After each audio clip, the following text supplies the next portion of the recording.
In this video I'm going to show you how to add border lines to a document in Google Docs. So the first step is open a new document. As you can see, I have opened one.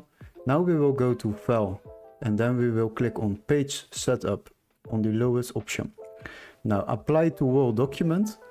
After that Portrait, and then we will go to the margins. On default they are set at 1 inch, but we are changing them to 0.25. Copy it and paste it in all the boxes to set the margins. Click on OK. After that we are going to insert, and we are inserting a table, but we just select one square.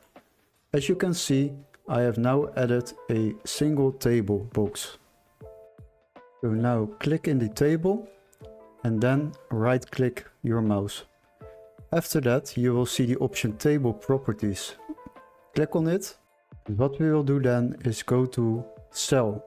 Click on Cell and then click on Cell Padding. On default it is set it on this value, but we would like to set it to 0.6.